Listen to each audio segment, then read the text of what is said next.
Hi, this is Pete from Strymon, and I'm going to be walking you through the Capistan dTape Echo. There's quite a lot to cover, so I'm going to play some and turn some knobs and explain what some of the features and functions are.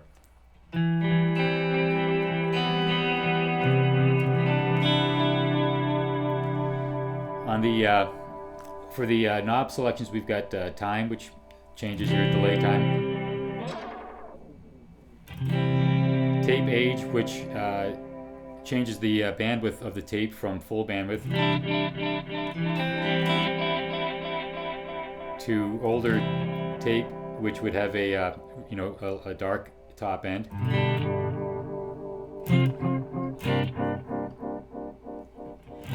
Repeats, which is the number of echoes you get.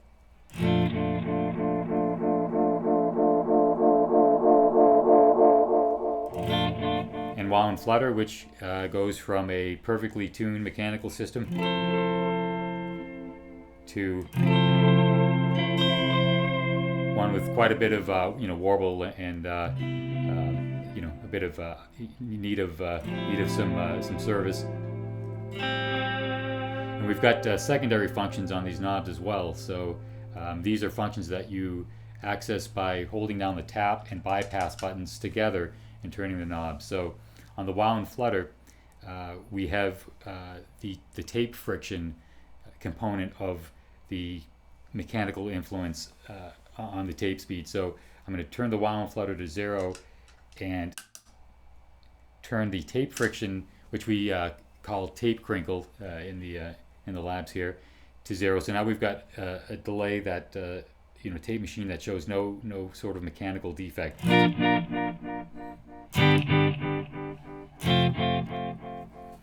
And if I turn up just the friction component, you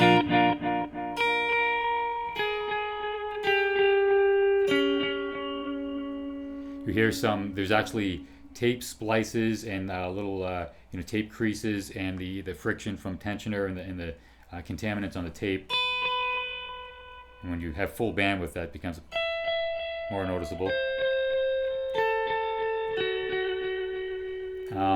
We'll go into this other function a little bit more, but if we slow down the tape speed, that aspect tracks as well.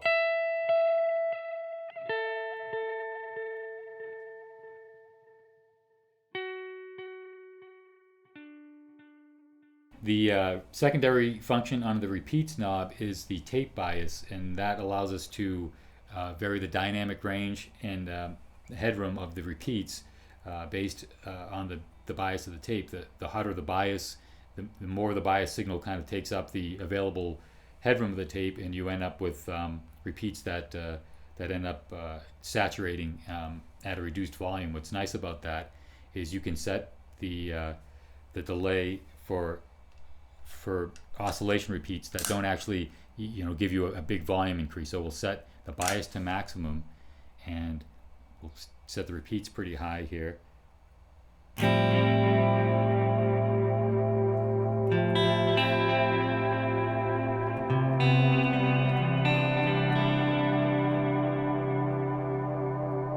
So you hear that the repeats continue, they're saturated, but they're not at a higher volume than what I'm playing into the delay.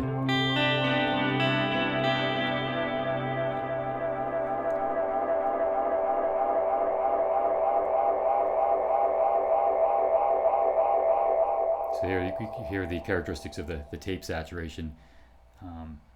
So that's a nice feature. Now we can, by pressing them down and going back here, we're at a much higher headroom. So you hear the repeats have a little more dynamics to them. They're a little lively. And if I were to turn up the repeats accordingly,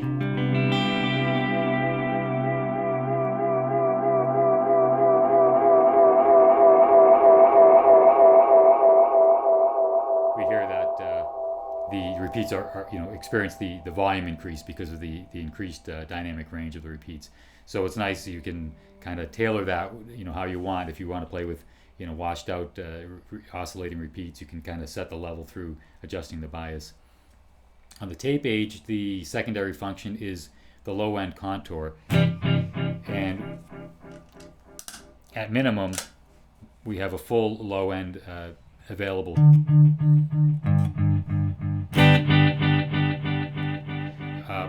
Pretty much all magnetic tape machines, you're going to get some roll off. We allow you to, if you want to have the extended low end, dial it in by turning the low end contour to minimum. And if we bring it up halfway,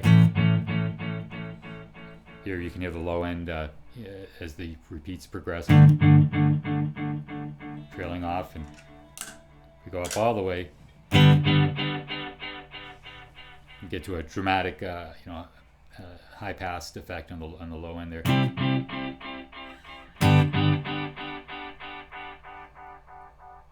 And what's nice with it set extreme like that, it actually makes for some really nice. I'm going to go back to a higher bias here to get a really nice kind of band passed effect on the repeats.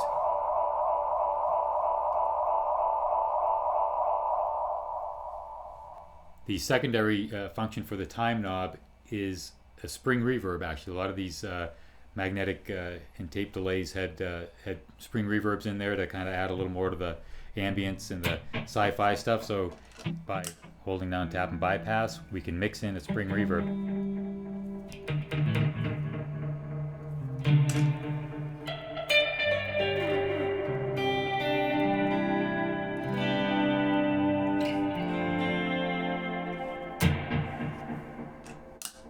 Mix that to whatever degree you want. So that's kind of a cool little bonus feature that this is a tape delay with a spring tank in all the modes of El Capistan. The spring is available and active.